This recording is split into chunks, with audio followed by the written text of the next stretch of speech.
السلام علیکم ورحمۃ اللہ وبرکاتہ۔ رب اشرح لی صدری ویسر لی امری واحلل عقدۃ من لسانی یفقہوا قولی ربنا زدنا علما اللہم فقہنا فی الدین اللہم ارنا الحق حقا وارزقنا اتباعہ وارنا الباطل باطلا وارزقنا اجتنابہ۔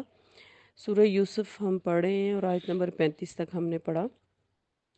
ہم نے یہ پڑھا کہ عزیز مصر نے کس طرح یوسف علیہ السلام کو ورگلانا چاہا، لیکن یوسف علیہ السلام اللہ کے فضل سے، اللہ کی برہان کی وجہ سے اس گناہ سے محفوظ رہے۔ اور اس کے بعد پھر جب عزیز مصر کی بیوی کے لیے پورے شہر مصر میں باتیں ہونے لگیں کہ وہ اپنے غلام پر فریفتہ ہو گئی ہے، تو اس نے ان باتوں کو بڑا مائنڈ کیا اور اس نے پھر ایک مجلس یعنی ایک دعوت تیار کی، جس میں اس نے خواتین کو بلوایا اور یوسف علیہ السلام کو ان کے سامنے پیش کیا، جس کے بعد تمام عورتیں ہی یوسف علیہ السلام پر فریفتہ ہو گئیں۔ اور پھر اس محفل میں زلیخا نے سرعام یہ دعویٰ کیا اور اعتراف بھی کیا کہ میں اس کو ضرور اپنے دام میں پھنسا کر رہوں گی، اور اگر ایسا نہ کر سکی تو پھر میں اسے سخت سزا دلواؤں گی۔ ان تمام باتوں کے بعد پھر جو اہیان سلطنت تھے، جو مصر کے بڑے بڑے لوگ تھے جن کی بیویاں اس کام میں شامل ہو چکی تھیں، ان سب نے مل کر یوسف علیہ السلام کو کے حوالے سے یہ فیصلہ کیا کہ ان کو جیل میں ڈال دیا جائے۔ اور ہم نے آیت نمبر 33 میں بھی یہ پڑھا تھا کہ یوسف علیہ السلام نے اللہ تعالیٰ سے یہ دعا کی کہ اللہ تعالیٰ جس چیز کی طرف یہ عورتیں مجھے بلا رہی ہیں، اس سے مجھے قید ہی زیادہ پسند ہے، اور اگر تو نے ان کے مکر کو مجھ سے دور نہ رکھا تو میں ان کی طرف جھک کر جائلوں میں سے ہو جاؤں گا۔ اس طرح اللہ تعالیٰ نے یوسف علیہ السلام کی دعا قبول فرمائی اور ان کے لیے جیل میں جانے کے اسباب بنا دیے۔ آج کی آیت نمبر 36۔ اعوذ باللہ من الشیطان الرجیم، بسم اللہ الرحمن الرحیم۔ وَدَخَلَ مَعَهُ السِّجْنَ فَتَيَانِ قَالَ أَحَدُهُمَا إِنِّي أَرَانِي أَعْصِرُ خَمْرًا وَقَالَ الْآخَرُ إِنِّي أَرَانِي أَحْمِلُ فَوْقَ رَأْسِي خُبْزًا تَأْكُلُ الطَّيْرُ مِنْهُ نَبِّئْنَا بِتَأْوِيلِهِ إِنَّا نَرَاكَ مِنَ الْمُحْسِنِينَ۔ یوسف کے ساتھ دو اور نوجوان بھی قید خانے میں داخل ہوئے۔ ان میں سے ایک نے کہا، میں نے خواب دیکھا ہے کہ میں شراب نچوڑ رہا ہوں، اور دوسرے نے کہا کہ میں نے یہ خواب دیکھا ہے کہ میں اپنے سر پر روٹیاں اٹھائے ہوئے ہوں جنہیں پرندے کھا رہے ہیں۔ پھر دونوں کہنے لگے، ہمیں اس کی تعبیر بتائیے، ہم دیکھتے ہیں کہ آپ ایک نیک آدمی ہیں۔ تو یوسف علیہ السلام جب جیل میں داخل ہوئے تو ان کے ساتھ دو اور قیدی بھی داخل ہوئے، اور دو قیدیوں نے پھر اپنے اپنے خواب جو ہیں وہ یوسف علیہ السلام کو سنائے، اور ان میں سے ایک جو ہے وہ شہر مصر کا نان بائی تھا اور دوسرا شاہ مصر کا ساقی تھا، یعنی شراب پلانے والا تھا۔ ان دونوں پر الزام تھا کہ انہوں نے بادشاہ کو زہر دینے کی کوشش کی ہے، اور بقول بعض مفسرین یہ الزام تھا کہ انہوں نے ایک دعوت کے موقع پر صفائی کا پورا خیال نہیں رکھا تھا۔ کچھ دنوں کے بعد ان دونوں نے ایک ہی رات الگ الگ خواب دیکھا، اور چونکہ سیدنا یوسف علیہ السلام پورے قید خانے میں اپنی پاک سیرت اور بلند اخلاق اور اعلیٰ درجے کی اعلیٰ کردار کی وجہ سے مشہور ہو چکے تھے، لہٰذا ان قیدیوں نے اپنے اپنے خواب کی تعبیر معلوم کرنے کے لیے انہی کی طرف رجوع کیا۔ ساقی نے اپنا خواب یہ بیان کیا کہ میں نے خواب دیکھا ہے کہ میں انگوروں سے شراب نچوڑ رہا ہوں، اور خواب اس کے پیشے سے تعلق رکھتا تھا۔ اور نان بھائی نے کہا کہ میں نے خواب میں دیکھا کہ میرے سر پر بہت سی روٹیاں رکھی ہیں اور پرندے ان روٹیوں کو نوچ نوچ کر کھا رہے ہیں۔ یہ خواب جو ہے وہ اس کے پیشے سے تعلق رکھتا تھا۔ اپنے اپنے خواب بیان کرنے کے بعد وہ یوسف علیہ السلام سے تعبیر بتانے کی التجا کرنے لگے۔ آیت نمبر 37۔ قَالَ لَا يَأْتِكُمَا طَعَامٌ تَرْزَقَانِهِ إِلَّا نَبَّأْتُكُمَا بِتَأْوِيلِهِ قَبْلَ أَنْ يَأْتِيَكُمَا ذَلِكُمَا مِمَّا عَلَّمَنِي رَبِّي إِنِّي تَرَكْتُ مِلَّةَ قَوْمٍ لَا يُؤْمِنُونَ بِاللَّهِ وَهُمْ بِالْآخِرَةِ هُمْ كَافِرُونَ۔ یوسف علیہ السلام نے فرمایا، جو کھانا تمہیں یہاں ملا کرتا ہے، اس کے آنے سے پہلے پہلے تمہیں ان خوابوں کی تعبیر بتاؤں گا۔ یہ ایسا علم ہے جو مجھے میرے پروردگار نے سکھایا ہے۔ میں نے ان لوگوں کا دین چھوڑ دیا ہے جو اللہ پر ایمان نہیں لاتے اور آخرت کے بھی منکر ہیں۔ تو سیدنا یوسف علیہ السلام کا قیدیوں کو اسلام کے اصول سمجھانا اس آیت میں بتایا جا رہا ہے۔ سیدنا یوسف نے انہیں جواب دیا کہ خواب کی تعبیر تو میں تمہیں بتا دوں گا، اور جس وقت تمہارا کھانا آیا کرتا ہے اس سے پہلے ہی بتا دوں گا۔ اس سے پہلے یہ بتانا ضروری سمجھتا ہوں کہ خوابوں کی تعبیر کا علم جو اللہ نے مجھے سکھایا ہے وہ مجھ پر اللہ کا خاص احسان ہے، اور اللہ کا فضل و احسان انہی لوگوں پر ہوا کرتا ہے جو اللہ ہی کے ہو کر رہتے ہیں، اسی کی عبادت کرتے ہیں اور اسی پر بھروسہ کرتے ہیں اور اس کے ساتھ کسی کو شریک نہیں بناتے۔ میں ان لوگوں یعنی مصریوں کا دین ہرگز قبول نہیں کرتا جو نہ اللہ پر ایمان رکھتے ہیں نہ روز آخرت پر، بلکہ میں تو اپنے بزرگوں سیدنا ابراہیم، سیدنا اسحاق اور سیدنا یعقوب علیہ السلام کے دین پر ہوں، اور یہ بزرگ خالصتاً اللہ ہی کی عبادت کیا کرتے تھے، کسی کو اس کی عبادت میں شریک نہیں کیا کرتے تھے، اور ایسا دین اختیار کر لینا ہی اللہ کا بہت بڑا فضل اور احسان ہے۔ کاش لوگ یہ بات سمجھ سکیں۔ اس موقع پر سیدنا یوسف علیہ السلام کے ان قیدیوں کو اصول دینے سمجھانے سے ضمناً کئی باتوں کا پتہ چلتا ہے۔ مثلاً تبلیغ کا بہترین وقت۔ تبلیغ کا سب سے بہترین وقت وہ ہوتا ہے جب سننے والا خود بات سننے کا خواہش مند ہو۔ یہ قیدی چونکہ اپنے اپنے خواب کی تعبیر تو بہرحال سننا ہی چاہتے تھے اور اس کے انتظار میں بھی تھے، تو سیدنا یوسف علیہ السلام نے اس موقع سے بھرپور فائدہ اٹھایا اور پہلے انہیں اصول دین سمجھانا شروع کیا۔ اگر آپ انہیں خوابوں کی تعبیر بتا دیتے تو شاید وہ بعد میں ایسی باتیں سننے کو تیار نہ ہوتے، یا سنتے بھی تو کوئی خاص دلچسپی نہ لیتے۔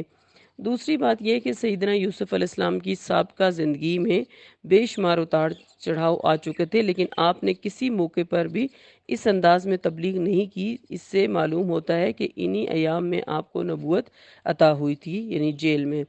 تیسری بات یہ کہ سیدنا یوسف علیہ السلام کا زمانہ نبوت اس تبلیغ کے دوران میں سیدنا ابراہیم، اسحاق اور یعقوب علیہ السلام کا نام لینے سے معلوم ہوتا ہے کہ ان بزرگوں کی اس علاقے مصر میں بھی خاصی شہرت تھی، اور یہ نیک شہرت تھی۔ نیز یہ بتانا بھی مقصد تھا کہ میں کوئی نئی بات پیش نہیں کر رہا، بلکہ وہی کچھ کہہ رہا ہوں جو اہل حق ہمیشہ سے کہتے رہے ہیں۔ تو آیت نمبر 38 دیکھتے ہیں کہ وَاتَّبَعْتُ مِلَّةَ آبَاءِ إِبْرَاهِيمَ وَإِسْحَاقَ وَيَعْقُوبَ مَا كَانَ لَنَا أَن نُشْرِكَ بِاللَّهِ مِن شَيْءٍ ذَلِكَ مِن فَضْلِ اللَّهِ عَلَيْنَا وَعَلَى النَّاسِ وَلَكِنَّ أَكْثَرَ النَّاسِ لَا يَشْكُرُونَ۔ اس کے بجائے یعنی یوسف کہتے ہیں کہ مصری جو ہیں وہ اللہ پر ایمان نہیں رکھتے، اس کے بجائے میں نے اپنے آباء و اجداد حضرت ابراہیم، اسحاق، یعقوب علیہ السلام کا دین اختیار کیا۔ ہمارے لیے یہ مناسب نہیں کہ ہم کسی غیر کو اللہ کا شریک بنائیں۔ ہم پر اور تمام انسانوں پر یہ اللہ کا فضل ہے، لیکن اکثر اس نعمت کا شکر ادا نہیں کرتے۔ آیت نمبر 39 یا صاحب السجن ارباب متفرقون خیر ام اللہ الواحد القہار۔ اے میرے قید خانے کے ساتھیوں، کچھ سوچا کہ کیا متفرق رب بہتر ہے یا ایک ہی اللہ جو سب پر غالب ہے؟ یہ دونوں قیدی چونکہ پہلے ملازم تھے، اس لیے انہیں ان کے حسب حال ہی دلیل پیش کی، اور انہیں اس بات کی خوب سمجھ آ سکتی تھی کہ بہت سے آقاؤں کی غلامی سے ایک آقا کی غلامی بہرحال بہتر ہوتی ہے، بالخصوص اس صورت میں جبکہ آقا بھی ایسا ہو جو سب دوسروں سے بڑھ کر طاقتور اور غالب ہو۔ آیت نمبر 40 ما تعبدون من دونه الا اسماء سمیتموها انتم وآباؤکم ما انزل اللہ بها من سلطان ان الحکم الا للہ امر اللہ تعبدوا الا ایاہ ذالک الدین القیم ولکن اکثر الناس لا یعلمون۔ اللہ کے سوا جنہیں تم پوجتے ہو وہ تو ایسے نام ہیں جو تم نے اور تمہارے آباء و اجداد نے رکھ لیے ہیں، ان کے لیے اللہ نے کوئی سند نازل نہیں کی۔ اللہ کے سوا یہاں کسی کی فرما روائی نہیں، اس نے یہی حکم دیا ہے کہ اس کے سوا اور کسی کی عبادت نہ کرو، یہی دین برحق ہے، لیکن اکثر لوگ یہ بات جانتے نہیں ہیں۔ تو شرک اور تقلید آبا کی بات اس آیت میں ہے۔ علاوہ ازیں یہ دوسرے آقا یا معبود جن کی عبادت کی جاتی ہے، ان کی اصلیت اس کے سوا کچھ نہیں کہ کسی ایک آدمی نے ایسا مشرکانہ عقائد گھڑ کر کسی معبود یا آستانے کے نام پر منسوب کر دی ہیں، پھر یہی عقائد نسل در نسل ان کی اولاد میں منتقل ہوتے چلے گئے، اور بزرگوں کی اندھی تقلید نے ایسے عقائد کو مذہبی جامہ پہنا دیا۔ کسی نے یہ تحقیق کرنے کی بھی زحمت گوارا نہیں کی کہ کسی الہامی کتاب میں ان کی کچھ دلیل ہے بھی یا نہیں۔ لوگوں کی اکثریت ایسی ہے جو بلا تحقیق اپنے آباء و اجداد کی اندھی تقلید میں ہے، ان معبودوں کے ساتھ ایسے عقائد وابستہ کیے چلی آ رہی ہے اور ان کے نام کی نظریں اور قربانیاں دیتی ہے تاکہ وہ انہیں کچھ فائدے پہنچا سکیں، حالانکہ یہ سب ناواقفیت اور جہالت کی باتیں ہیں۔ البتہ جن لوگوں نے یہ کاروبار سنبھالا ہوا ہے انہیں مفت میں نذرانے ملتے رہتے ہیں، لہٰذا وہ شرک یا رسوم کسی صورت چھوڑنا گوارا نہیں کرتے۔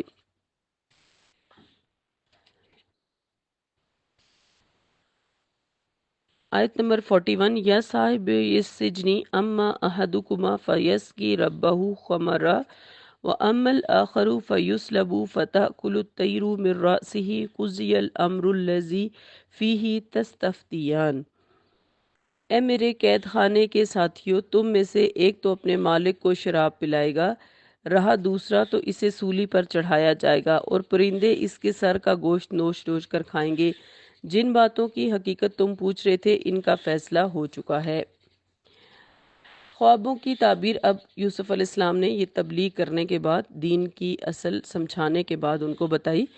اس طرح موقع سے فائدہ اٹھاتے ہوئے سیدنا یوسف علیہ السلام نے ان دونوں سوال کرنے والوں کو دل نشین پیرائے میں اصول دین سمجھائے، پھر ان کے خوابوں کی تعبیر بتانا شروع کی اور ساقی سے کہا کہ تمہارے خواب کی تعبیر یہ ہے کہ تم اپنی سابقہ ملازمت پر بحال کر دیے جاؤ گے، یعنی تمہیں رہائی مل جائے گی، اور نان بائی سے کہا کہ تمہیں سولی چڑھا دیا جائے گا اور تمہاری موت کے بعد پرندے تمہارا گوشت نوچ نوچ کر کھائیں گے، یعنی تمہارے سر سے۔ یعنی ساقی پر الزام غلط ثابت ہوا اور نان بائی حقیقتاً مجرم قرار دیا گیا۔ یہ تعبیر سن کر نان بائی کہنے لگا، مجھے ایسی خواب آئی ہی نہیں، میں تو ویسے ہی اس طرح کے خواب کی تعبیر پوچھنا چاہتا تھا۔ سیدنا یوسف علیہ السلام نے فرمایا، تمہیں خواب آیا تھا یا نہیں؟ بہرحال تقدیر میں یہ فیصلہ ہو چکا ہے اور اب یہ واقعہ ہو کے رہے گا۔ آیت نمبر 42، وَقَالَ لِلَّذِي ظَنَّ أَنَّهُ نَاجٍ مِّنْهُ اذْكُرْنِي عِندَ رَبِّكَ فَأَنسَاهُ الشَّيْطَانُ ذِكْرَ رَبِّهِ فَلَبِثَ فِي السِّجْنِ بِضْعَ سِنِينَ۔ ان دونوں میں سے جس شخص کے بارے میں یوسف علیہ السلام کو یقین تھا کہ وہ قید سے رہا ہونے والا ہے، اسے یوسف علیہ السلام نے کہا، اپنے مالک یعنی شاہ مصر سے میری بارے میں ذکر کرنا، لیکن مالک کے پاس یوسف کا ذکر کرنا شیطان نے اسے بلا دیا، چنانچہ یوسف کئی سال قید خانے میں پڑے رہے۔ لفظ زن کے بہت کے بعد جب ان کا لفظ آئے، ان کا لفظ آئے تو یہ یقین کے معنی دیتا ہے، یعنی کہ الذین یظنون انہم ملاقو، جو لوگ یقین رکھتے ہیں کہ وہ اپنے پروردگار سے ملنے والے ہیں۔ تو یوسف علیہ السلام کو ساقی کے متعلق یہ یقین تھا کہ وہ قید سے رہا ہو کر اپنی سابقہ ملازمت پر بحال کر دیا جائے گا، اس لیے جب وہ قید خانے سے جانے لگا تو یوسف علیہ السلام نے اس سے کہا کہ بادشاہ سے میرے متعلق بھی تذکرہ کرنا کہ ایک بے قصور آدمی مدت سے قید خانے میں ڈال دیا گیا ہے، اس کی طرف آپ کی توجہ کی ضرورت ہے۔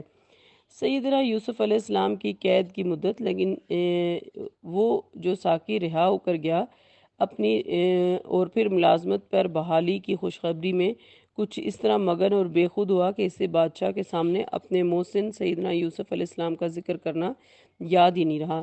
یہاں نسیان کی نسبت شیطان کی طرف اس لیے کی گئی کہ شیطان کسی بھی اچھے کام میں انسان کا معاون اور ممدود نہیں ہوا کرتا، اور اس کے وساوس یعنی جو وسوسے وہ ڈالتا ہے ایسے ہی ہوتے ہیں کہ یا تو کوئی کار خیر سر انجام ہی نہ پائے، یا اگر یہ ممکن نہ ہو تو پھر جتنی بھی اس کار خیر میں زیادہ سے زیادہ دیر ہو سکے وہ کرواتا رہے۔ جیسے اللہ کے ذکر سے غفلت کی نسبت قرآن نے عموماً شیطان ہی کی طرف کی ہے۔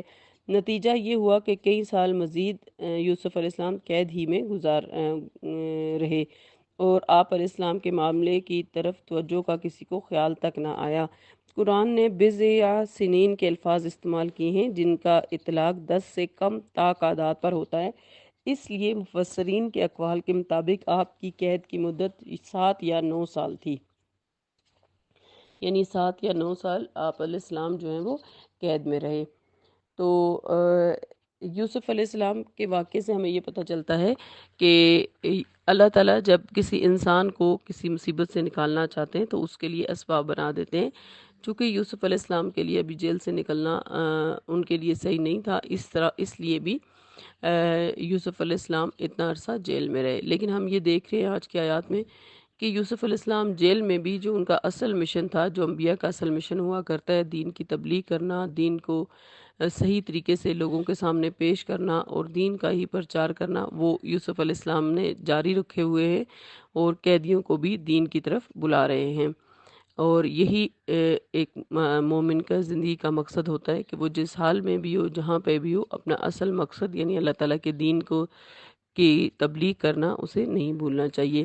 اللہ تعالیٰ ہم سب کو اپنے دین کا بہترین علم، عمل اور اس کو آگے پھیلانے کی توفیق عطا فرمائے۔ یوسف علیہ السلام کا واقعہ بھی چل رہا ہے، انشاءاللہ اس سے آگے ہم کل پڑھیں گے۔ آج کے لیے اتنی ہی آیات کافی ہیں۔ اللہ تعالیٰ ہم سب کو بہت زیادہ سیکھنے والا اور عمل کرنے والا بنائے، آمین۔ سبحانک اللہم و بحمدک، نشہد ان لا الہ الا انت، نستغفرک و نتوب الیک۔ السلام علیکم ورحمۃ اللہ وبرکاتہ۔